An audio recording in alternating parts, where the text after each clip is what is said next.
प्रेम बाईसा एक ऐसा केस जिसने हर किसी को सोचने पर मजबूर कर दिया है कि आखिर उनकी मौत कैसे हुई।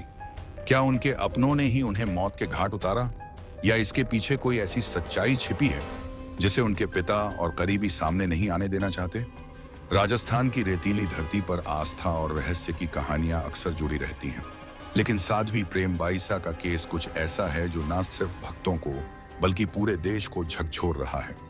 एक 25 साल की युवा कथावाचक जिनकी आवाज में राम कथाएं सुनकर लाखों लोग मंत्रमुग्ध हो जाते थे, अचानक मौत की गोद में समा जाती है। और मौत भी ऐसी कि हर कोई पूछ रहा है, क्या यह हादसा था आत्महत्या या फिर एक सुनियोजित हत्या। आखिर क्या है प्रेम बाईसा की मौत का पूरा सच? इसे जानने के लिए इस वीडियो को बिना स्किप किए अंत तक जरूर देखें। लेकिन इस पूरी कहानी को समझने के लिए हमें थोड़ा पीछे जाना होगा। उस सच को भी जानना होगा जिसने एक गरीब ट्रक ड्राइवर की बेटी को साध्वी प्रेम बाईसा बना दिया। प्रेम बाईसा का जन्म साल 2000 में राजस्थान के बालोतरा जिले के छोटे से गांव पर में हुआ। उनके पिता वीरमनाथ एक साधारण ट्रक ड्राइवर थे जो लंबे समय तक घर से दूर रहकर दिन रात सड़कों पर ट्रक चलाते थे ताकि परिवार की जरूरतें पूरी की जा सके। मां अमरू बाईसा घर संभालती थी और भक्ति में डूबी रहती थी। परिवार आर्थिक रूप से कमजोर था, लेकिन घर के भीतर धार्मिक आस्था और भगवान की भक्ति का माहौल बना रहता था। जब प्रेम बाईसा महज 4 साल की थी, तब उनकी मां की अचानक मृत्यु हो गई।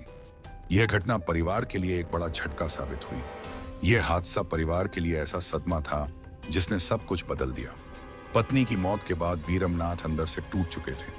धीरे धीरे उन्होंने सांसारिक जीवन से दूरी बनानी शुरू की और अंततः संन्यास का रास्ता चुन लिया।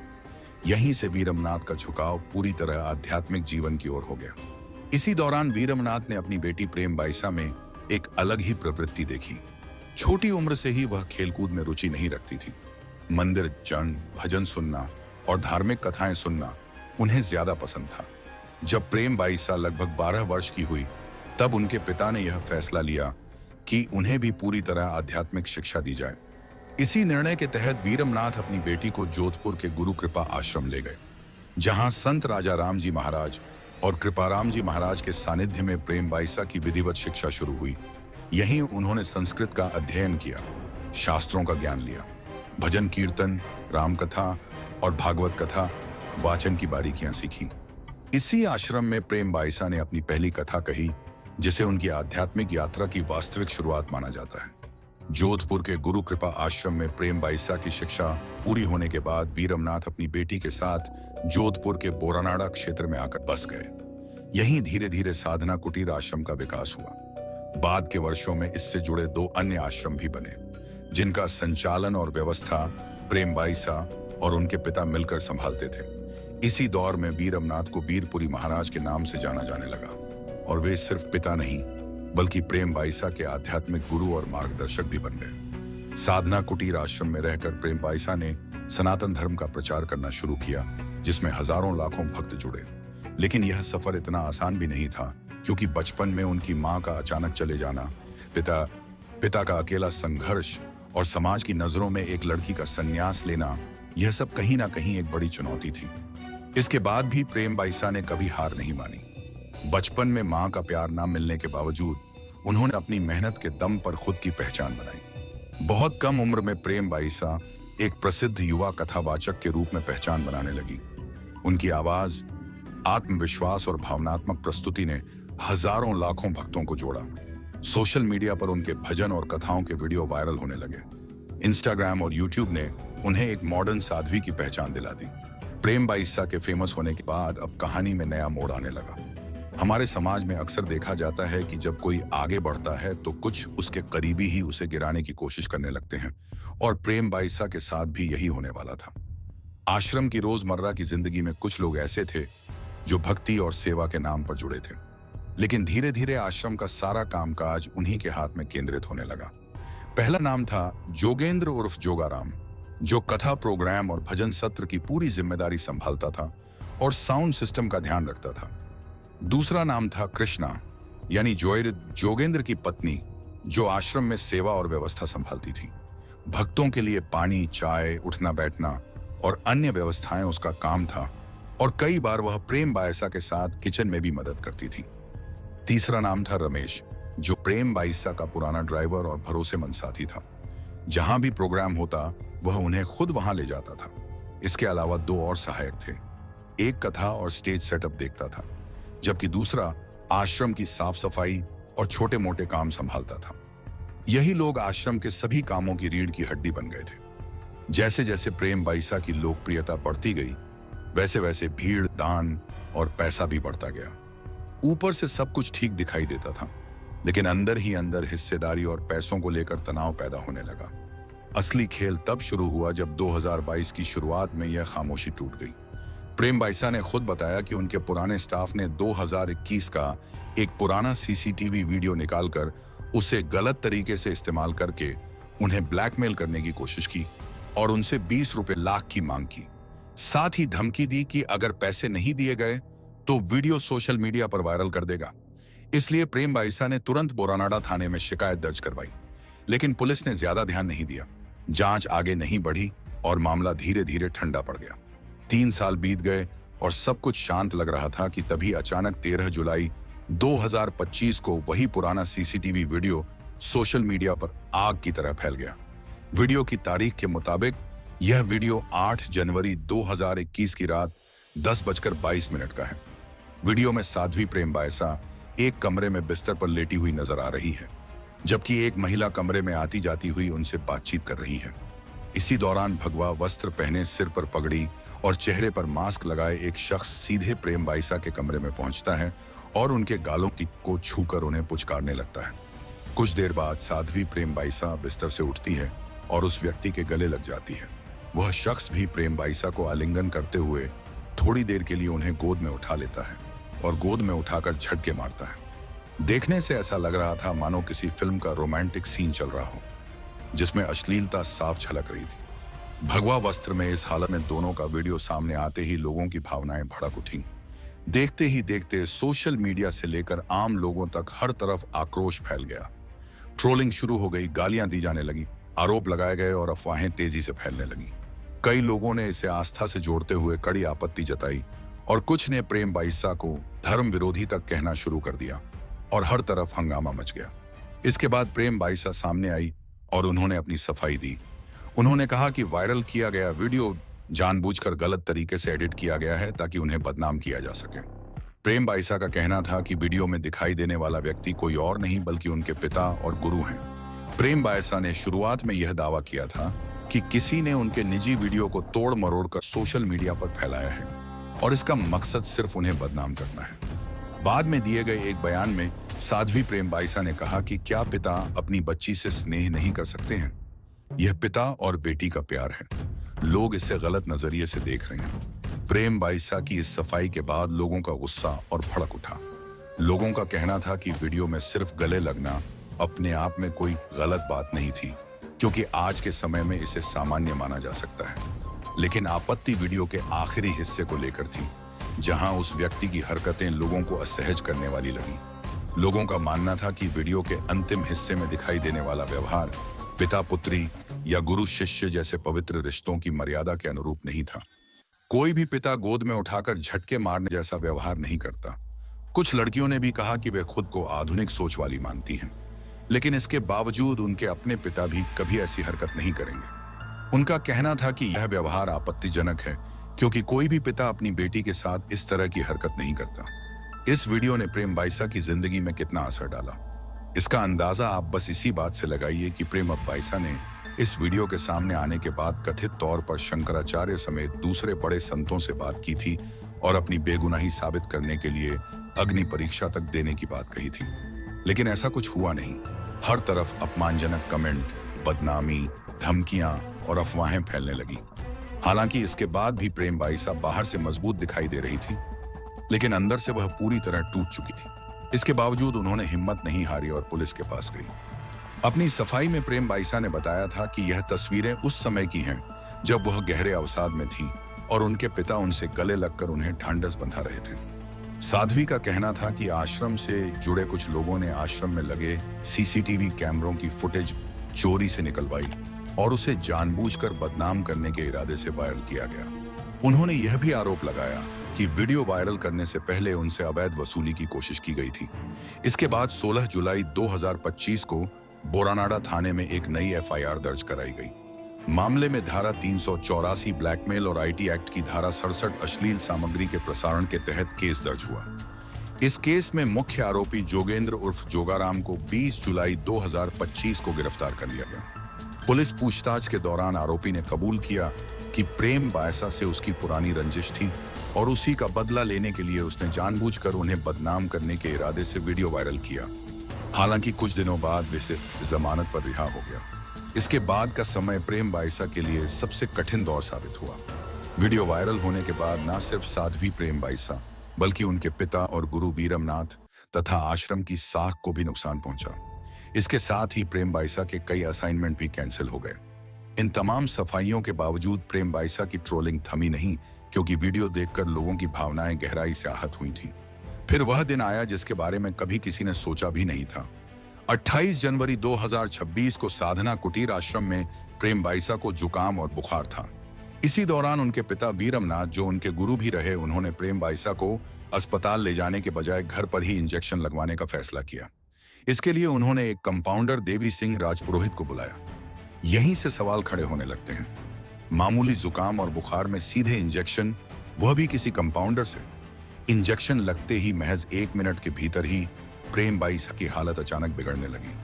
उन्हें सांस लेने में दिक्कत होने लगी, हाथ पैर ठंडे पड़ गए और शरीर का रंग नीला पड़ने लगा। स्थिति गंभीर होती देख उनके पिता और आश्रम से जुड़े कुछ लोग उन्हें तुरंत एक निजी गाड़ी से जोधपुर के पेक्षा हॉस्पिटल लेकर रवाना हुए।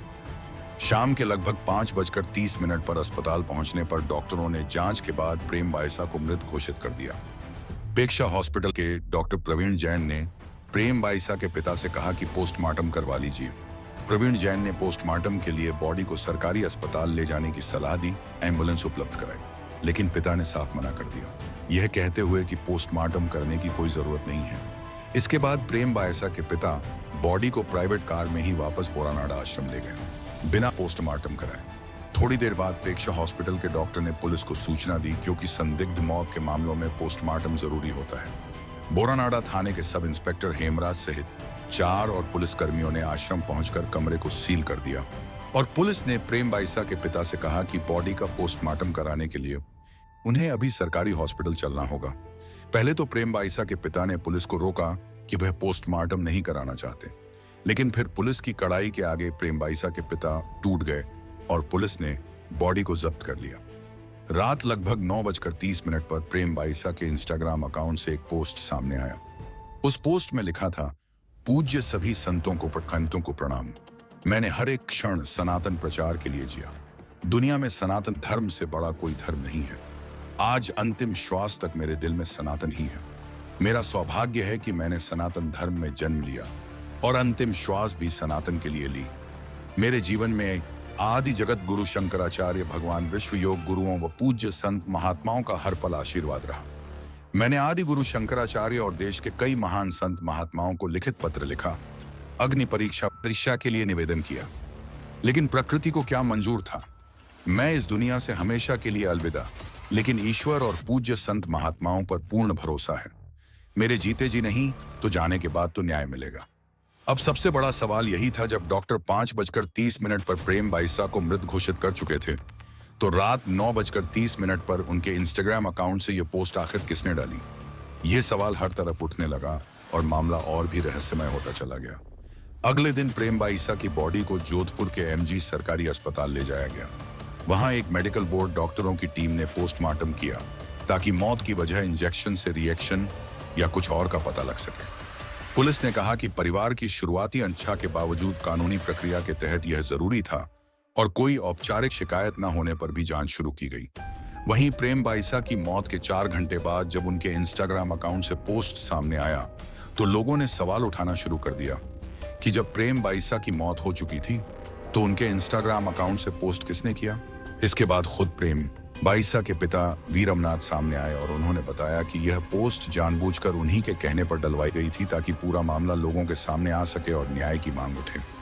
लेकिन इसके बावजूद एक सवाल अपनी जगह कायम रहा, क्या यह एक सेल्फ एंड नोट जैसा संदेश था या फिर इसके पीछे कोई सोची समझी साजिश।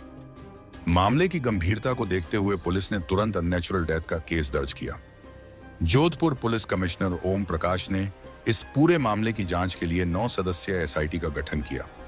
जांच के शुरुआती दौर में ही ऐसे कई खुलासे सामने आए जिन्होंने इस मौत को और भी संदिग्ध बना दिया। सबसे पहले उस सीसीटीवी वीडियो के बारे में जब जांच की गई तो उसमें सामने आए 5 नाम। पहला नाम आता है साउंड सिस्टम लगाने वाले जोगिंद का। इसमें उसका पूरा साथ दिया था प्रेम बायसा के ड्राइवर रमेश ने, जिसकी मदद से जोगिंद ने सीसीटीवी वीडियो निकाला। इसके अलावा जोगिंद की पत्नी कृष्णा और 2 अन्य लोग भी शामिल थे। इन सब का मकसद था कि प्रेम बाइसा को वीडियो के दम पर ब्लैकमेल करके मोटा पैसा लिया जाए।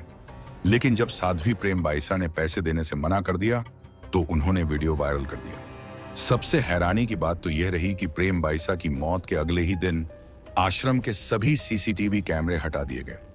इससे प्रेम बाइसा के पिता पर शक और भी गहरा हो गया। लोग सवाल कर रहे हैं कि अचानक आश्रम के सभी सीसीटीवी कैमरे क्यों हटा दिए गए। सोशल मीडिया पर कुछ लोग प्रेम बाइसा के मौत का जिम्मेदार और मास्टरमाइंड उसके पिता वीरमनाथ को बता रहे हैं। प्रेम बाइसा के पिता का एक बयान भी पूरी तरह झूठा पाया गया। प्रेम बाइसा की मौत के बाद मीडिया से उनके पिता ने कहा था कि पिछले 6 महीने से प्रेम बाइसा का इलाज पेक्षा हॉस्पिटल में चल रहा था और वहां के डॉक्टर जो दवा लिखते थे और जो इंजेक्शन लिखते थे वही प्रेम बाइसा को लगता था। लेकिन प्रेम बाइसा के पिता के इन दावों के बाद खुद पेक्षा हॉस्पिटल के डॉक्टर प्रवीण जैन ने सामने आकर खुलासा करते हुए बताया कि पिछले 6 महीनों में उन्होंने साध्वी प्रेम बाइसा का न तो कोई चेकअप किया था और ना ही उन्हें कोई दवा लिखी थी। डॉक्टर ने उन अफवाहों को भी खारिज किया जिनमें किसी इंजेक्शन या दवा सजेस्ट करने की बात कही जा रही थी।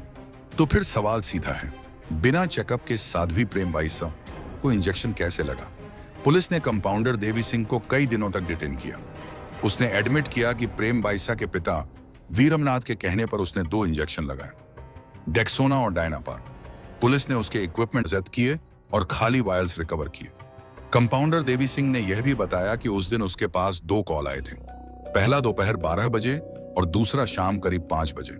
उन्होंने कहा कि उन्होंने वही इंजेक्शन लगाया जो पूर्व में डॉक्टर की सलाह के अनुसार दिया गया था। इंजेक्शन लगाने के बाद वह वापस आ गया। कंपाउंडर ने यह भी कहा कि उनके हिसाब से इस इंजेक्शन को लगाने से प्रेम बाइसा की मौत नहीं होनी चाहिए थी। प्रेम बाइसा के फोन और मौत से पहले खाए गए खाने की भी एसआईटी जांच कर रही है। सेवादार के मुताबिक साध्वी प्रेम बाइसा की तबीयत बिगड़ने से पहले जो दाल उसने खाई थी वह साध्वी प्रेम बाइसा के पिता वीरमनाथ ही उसके कमरे में लेकर गए थे। तो सवाल यह उठता है, क्या दाल में कुछ मिलाया गया था? और अगर दाल में कुछ मिलाया गया था तो किसने मिलाया, सेवादार ने या साध्वी के पिता ने? एक और अहम बात सामने आ रही है। इसमें बताया गया कि साध्वी के पिता वीरमनाथ प्रेम बाइसा के फोन का पासवर्ड बताने से कतरा रहे हैं। प्रेम बाइसा के पिता पासवर्ड क्यों नहीं बता रहे हैं? यह बात शक पैदा कर रही है और साध्वी के पिता को कटघरे में खड़ा कर रही है। प्रेम बाइसा के पिता वीरमनाथ ने अपनी बेटी की हालत को लेकर बताया कि इंजेक्शन लगने के बाद प्रेम बाइसा को उल्टी नहीं हुई थी, लेकिन उन्हें लगातार छींकें आ रही थी जिससे सांस लेने में परेशानी हो रही थी। प्रेम बाइसा के पिता ने यह भी कहा कि मौत के बाद प्रेम बाइसा के नाखून नीले पड़ गए थे। हालांकि शरीर पर कोई असामान्य बदलाव नजर नहीं आया था। यह लक्षण कई तरह की आशंकाओं को जन्म दे रहे हैं।